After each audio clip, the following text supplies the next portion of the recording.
A little more. Just a little more. Yes, sir.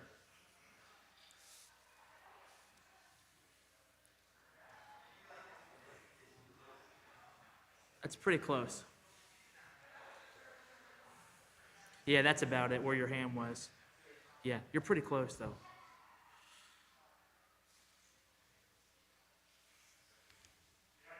Yes, sir. Thanks, Winston. Thank you, Winston.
Good afternoon. Please have a seat. Good afternoon, everyone. The President has been clear that every day, in every way, our administration will work on behalf of the American people.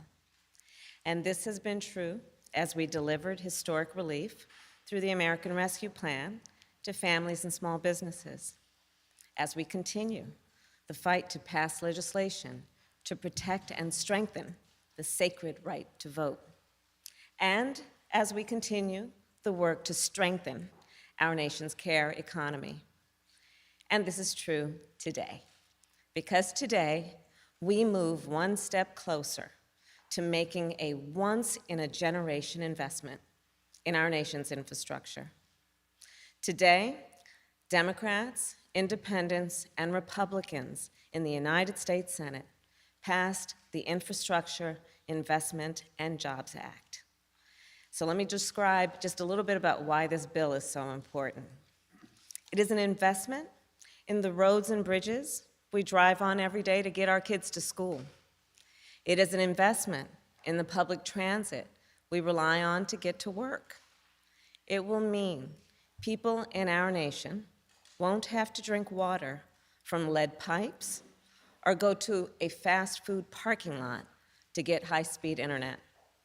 This bill will also establish a national network of electric vehicle chargers that the President has been fighting for a long time, and build toward a national fleet of electric school buses.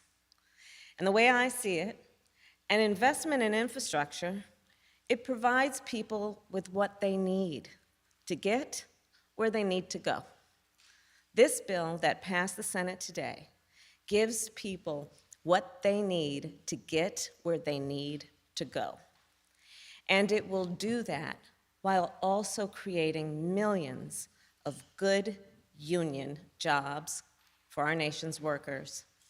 It will do that while also helping our nation's businesses compete worldwide. And so just so we are clear, we are not going to raise middle-class taxes to pay for it, because that's what the President promised, and that is what we must deliver. This afternoon, I was proud to preside over the Senate vote, and I want to thank the senators who worked together to pass this bill. I also thank the members of the House who will now work to get this bill to the President's desk. And first and foremost, we would not be here today were it not for the leadership of our President, Joe Biden. Mr. President, from the very start, you welcomed ideas. You welcomed debate. You welcomed Democrats and independents and Republicans to meet with us in the Oval Office. In those meetings, I watched as you listened. In those meetings, you deliberated. You were determined to bring all sides together and to deliver real results for the people of our nation. And I know that even after this vote, our work will not stop. Even when you sign the bill into law, our work will not stop. We will never stop working on behalf of the American people. So thank you, Mr. President. Thank you, thank you. And now it is my great honor to introduce the President of the United States, Joe Biden. Thank you very much.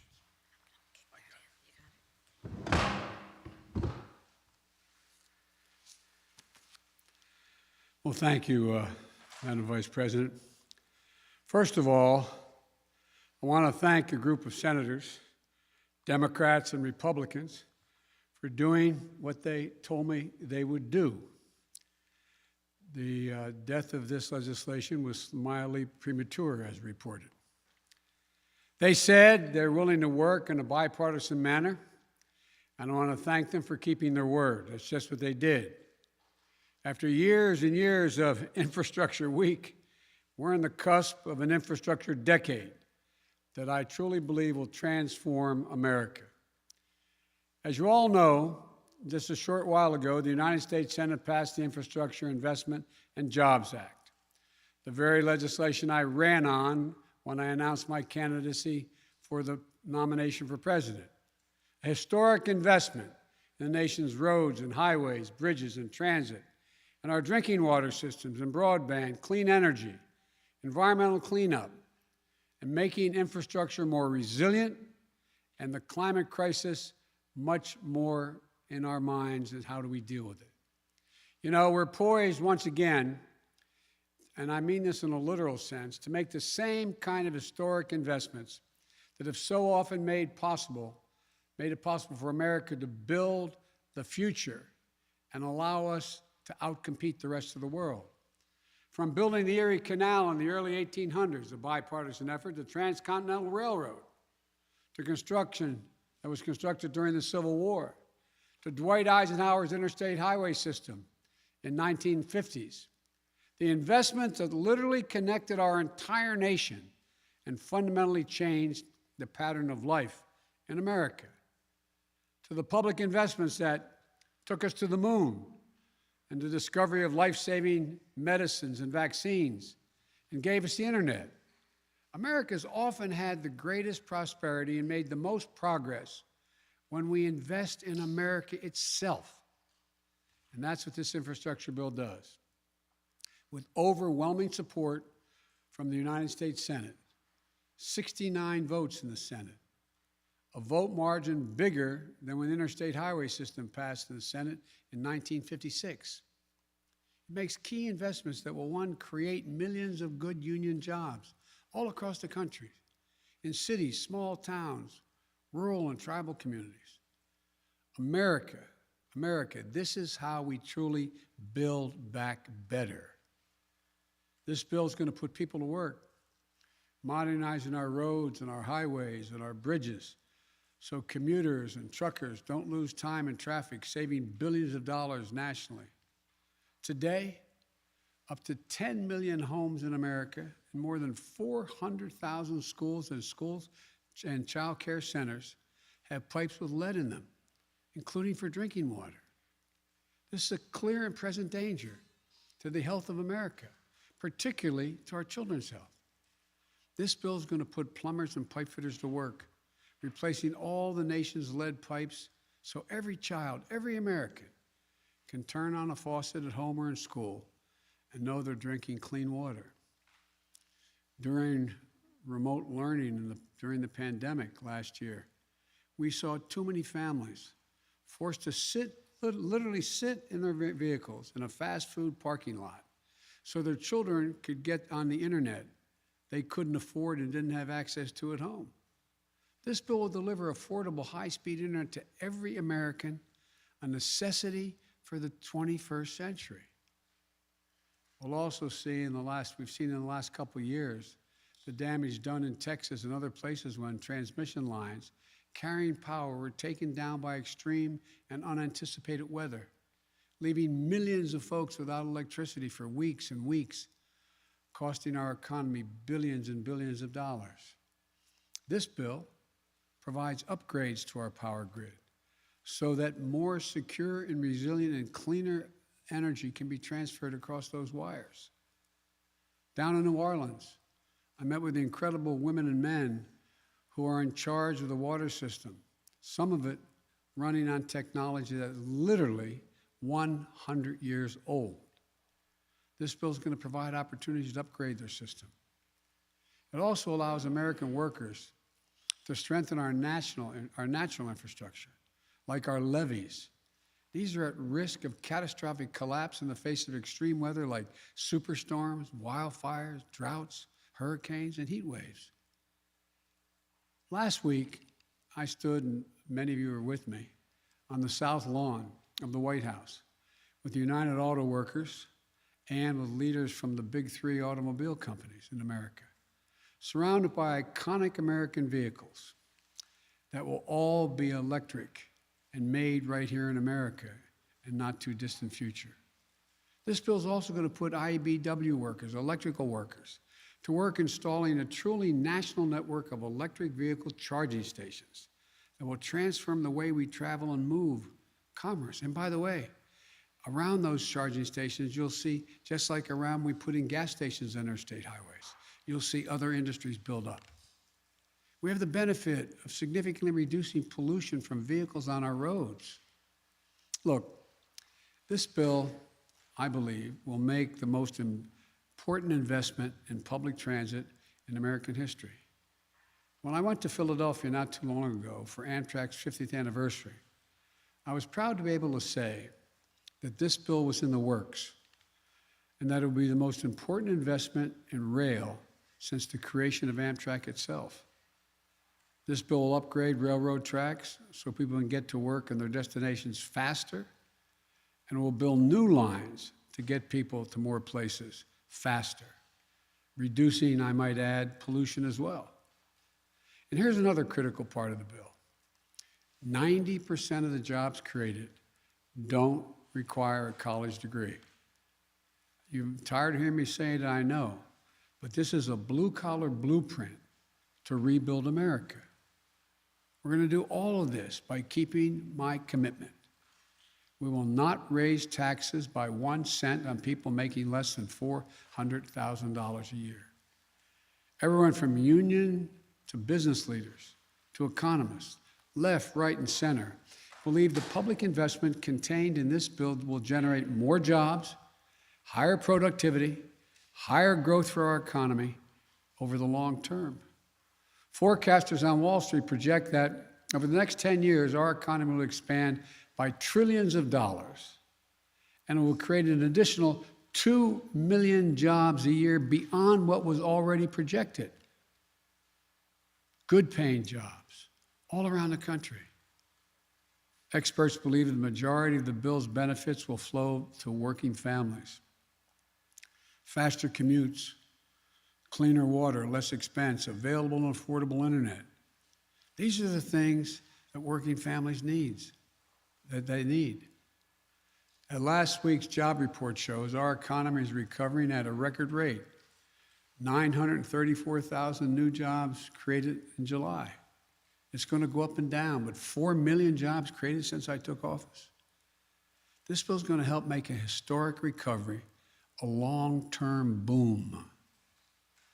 Folks, above all, this historic investment infrastructure is what I believe you, the American people, want, what you've been asking for a long, long time. This bill shows that we can work together. I know a lot of people, some sitting in the audience here, didn't think this could happen. This bill is declared dead more often than anyway. That bipartisanship was a thing of the past. From the time I announced my candidacy, bringing the country together and doing things in a bipartisan way, it was characterized as a relic of an earlier age. As you may well remember, I never believed that, and I still don't. So I want to thank those senators who worked so hard to bring this agreement together. I know it wasn't easy. For the Republicans who supported this bill, you showed a lot of courage. And I want to personally thank you for that. And I've called most of you on the phone to do just that. You have, and no doubt you will, disagree with me on many issues. But where we can agree, we should. And here on this bill, we prove that we can still come together to do big things, important things for the American people. For the Democrats who supported this bill, we can be proud of this unprecedented investments that are going to transform the nation and change millions of lives for the better. Think about what's going to happen in a practical sense. Clogged arteries at the heart of our economy, they're going to be opened up. That will reduce transportation costs, reduce commuting costs, and as a result, reduce cost overall for families and businesses. And there's safety provisions being, as I said not long ago, everyone can tell you what the most dangerous intersections in their communities are. There's money in there to deal with those specific needs. Thousands of bridges will be safer and more accessible. And by the way, as you've heard me say before, some bridges are so weak that they couldn't have a fire truck go across it, requiring the fire department to go 10, 12 miles out of the way to get just literally a mile away to put out a fire. Millions of lead pipes carrying drinking water to our homes and schools and daycare centers. They're finally going to be replaced. Never again can we allow what happened in Flint, Michigan, and Jackson, Mississippi. Can never let it happen again. High-speed internet, going to be available and affordable everywhere to everyone. So farmers nationwide can get the best prices for their products at home and abroad by knowing when to sell. And children in Chicago or Philadelphia never have to again sit in the McDonald's parking lot to do their homework. This is transformational. I know compromise is hard for both sides, but it's important, it's necessary for democracy to be able to function. So I want to thank everyone on both sides of the aisle for supporting this bill. Today, we proved that democracy can still work. A lot more work to do. But I want to thank Senate Republican leader Mitch McConnell for supporting this bill. And I want to give special thanks to Senate Majority Leader Chuck Schumer. Your leadership, Chuck, in the Senate was masterful. But look, let's be clear. Work is far from done. The bill now has to go to the House of Representatives, where I look forward to winning its approval. We have to get to work on the next critical piece of my agenda, my Build Back Better plan, making housing more affordable. It's so unaffordable to so many Americans. Providing clean energy tax cuts, including homeowners to make energy efficient improvements in their homes. Bringing down the cost of prescription drugs, making elder care more affordable, and continue to give middle-class families and children a tax break, a tax cut, the one they're receiving now, well-deserved child care and health care that gives them just a little bit of breathing room. This is a plan that invests in the American people, in their future and their success. And it will be paid for by having the largest corporations, including 55 of them, who didn't pay a single penny in federal income tax, and the super wealthy to begin to pay their fair share. I want you to be able to be millionaires and corporations do incredibly well. But this isn't going to change anything for you. You'll still have your 3 homes, you'll still have whatever you need, and corporations will continue to do well. I have more to say about this later as the Senate continues to work. But today, I'm happy to mark this significant milestone on the road toward making what we all know are long overdue, much needed investments in basic, hard infrastructure of this nation. I truly believe that this bill proves the voice of the people will be heard, and we can all come together to make a difference in people's lives. As you heard me say it before, and I apologize for repeating it, but there are no Republican bridges or Democratic roads. This is a moment that lives beyond the headlines, beyond partisan sound bites, beyond the culture of instant outrage, disinformation, and conflict as entertainment. This is about us doing the real hard work of governing. This is about democracy delivering for the people. This is about winning the future. It's about doing our job. This is about building an economy from the bottom up and the middle out, giving everyone a decent chance at a decent life. And by the way, when the bottom and middle do well, the wealthy do very, very well. Nobody gets hurt. This is what I call governing and government doing its job, ensuring everybody's better off. As I've said many times, and I'll say it again today, we are the United States of America. And there's nothing we can't do if we do it together. So thank you. God bless you all, and may God protect our troops. Mr. President, your reaction to the Darlene of AP. Darlene, AP. Yes, thank you. What is your reaction to Governor Cuomo's his announcement that he's stepping down? You called on him to resign. Did you think he would?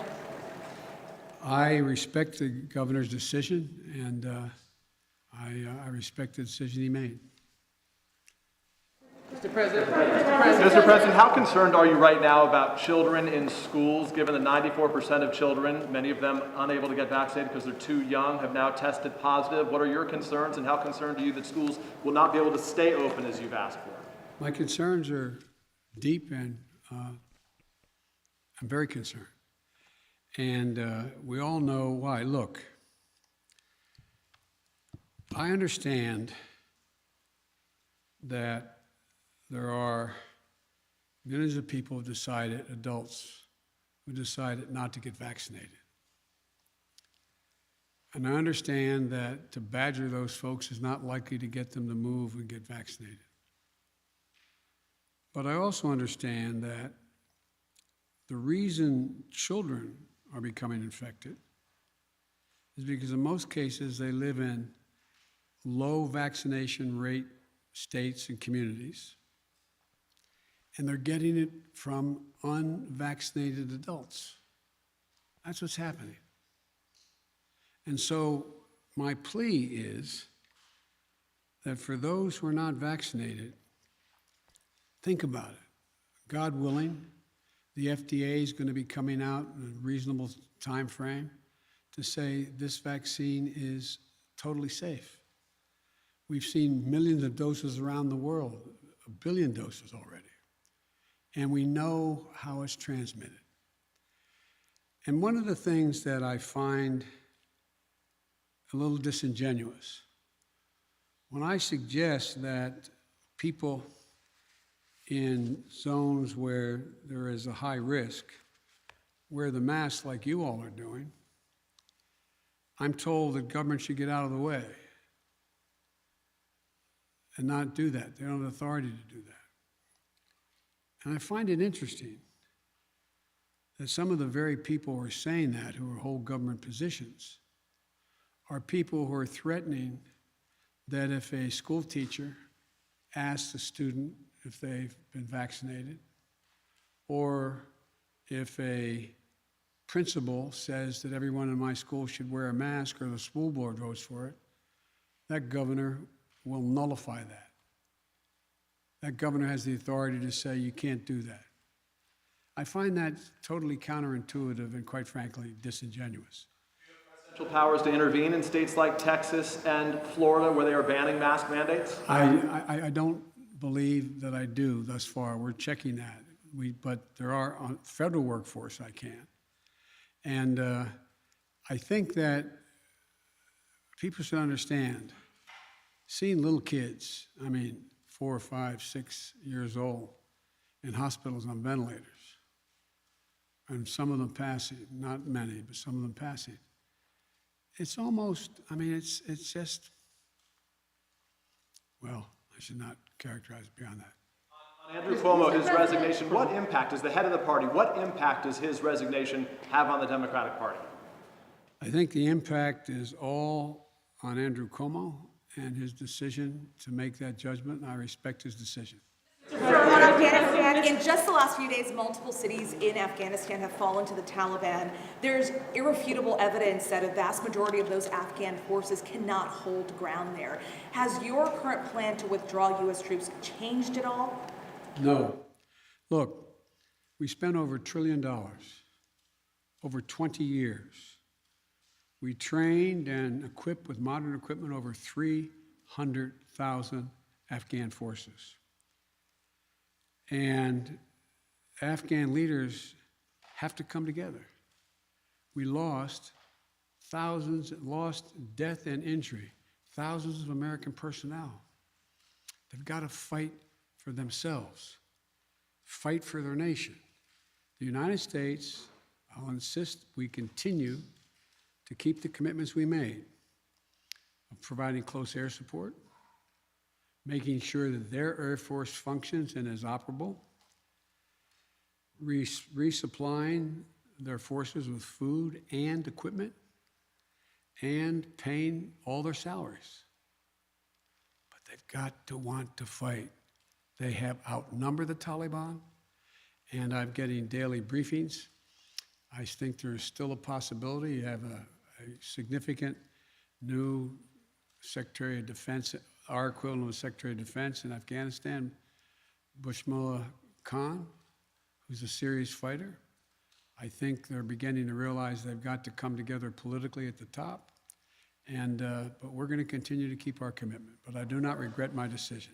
To this side, yes, ma'am. Mr. President, on the issue of the infrastructure bill and the work that you have ahead of you now, are you concerned that are you confident that you have the support of all the Democrats on board to get this $3.5 trillion package through? I keep asking you. I know you're dear. My mother would say, God love you, dear. Look, I have, as I said, and I'm not referring to you in particular, just overall. I was going over some of the quotes from the moment that I got elected, how my plan was dead. It's the exact same plan I ran on. We'll see. I continue to be an optimist. As I told you, I was once referred to by a doc as a congenital optimist. I think that we can get a significant portion of the, if not all, of the reconciliation bill, the budget, they're having the vote-a-thon now. I think over the next month, which is the way it's going to work, they vote on all these amendments, and then they get to the business of seeing how they can make it work and then come back. I know you understand this well, but the public wonders what we're talking about sometimes, and decide exactly what's in that reconciliation bill and how much is going to be spent. I think we will get enough Democrats to vote for it, and I think that the House will eventually put two bills on my desk, one on infrastructure and one on reconciliation. Thank you. Can I ever go back to this place? Thank you so much, Mr. President. I'm just sort of turning to the Delta. I'm sorry, go ahead. No, I'm just turning to the Delta variant for a moment. I wanted to see if, in retrospect, you think your administration put enough mitigation measures in place early enough, and whether you should have perhaps heeded some of the lessons from other countries that had data as early as May and June about how the variant spread. No, we knew how the variant spread, and we know the vaccines prevent the spread. So it's like, a lot of countries didn't have the vaccines that we were able to put together to make sure every single American, we have over 600 million doses of vaccine for Americans. And when we've exported over 500 million, we will over 500 million. So we knew what is disappointing is that more people were not willing to take the vaccine. We've done everything in our power. Well, I shouldn't say there's probably more. We will do more. But we continue to try to make the case to the American people who haven't taken the vaccine that it's in your interest, can save your life, and can fundamentally impact on the lives of your children or people you love. Now, one of the things that's happening, as bad as things have gotten, the death rate is 1/50th, or don't hold me to the number, but significantly lower than when I inherited this job, when I inherited the coronavirus pandemic, when I first got elected. So the thing that I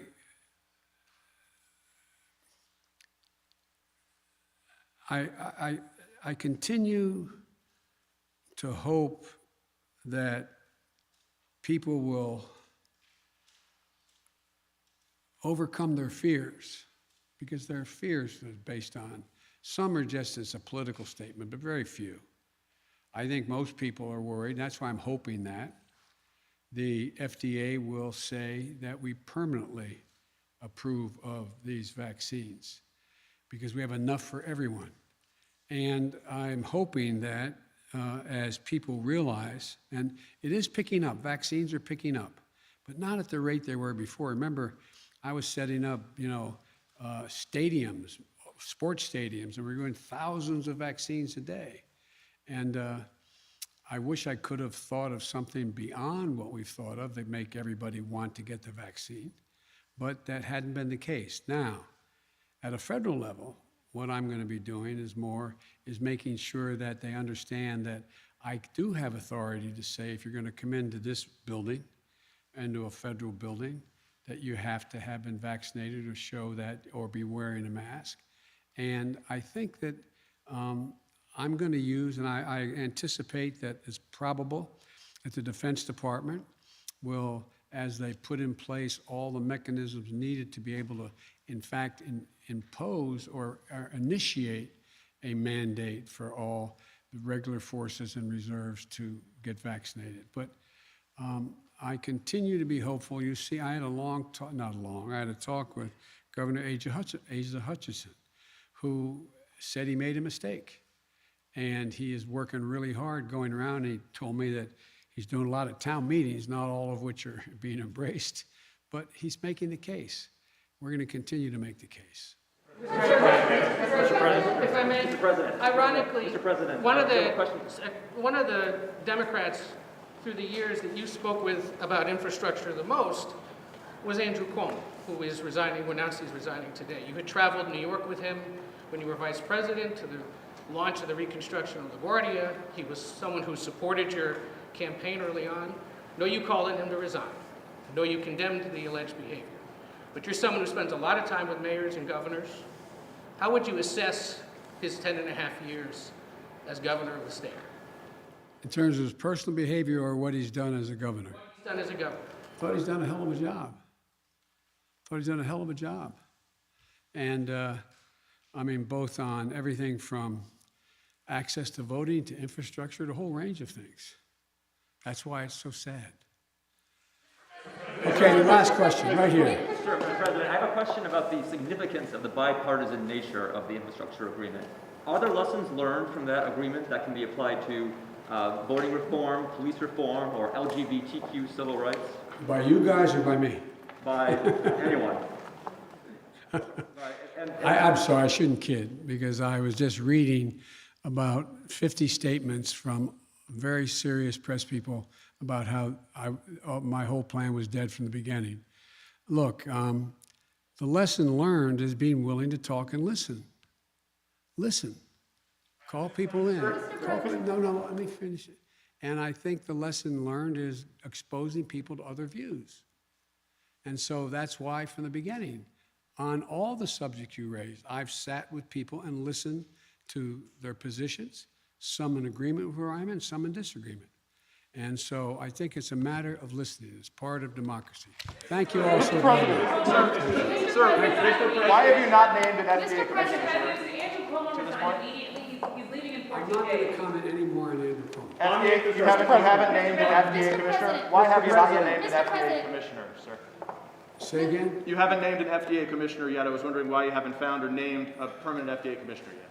We're working on that very hard to make sure we get it passed. Yes. Question for you on infrastructure, but can I quickly follow up on your comment on Governor Cuomo?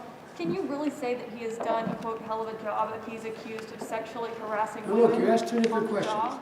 I asked the substantive, should he remain as governor, is one question. And women should be believed when they make accusations that are able to, on the face of them, make sense and investigate it. They're investigated, and the judgment was made that what they said was correct. That's one thing. The question is, did he do a good job on infrastructure? That was the question. He did. The question was, how did he do as a governor? No, the question was, correct me if I'm wrong. How was he as a governor general? Well, the governor generally, obviously, Outside of his personal behavior.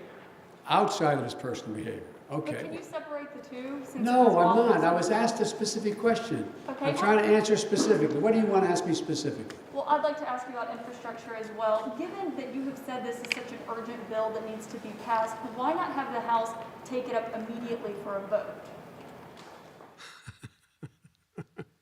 We'll get it done. I'll get both. Thank you. Mr. President, would you like to see the FDA speed up approval of the coronavirus vaccine?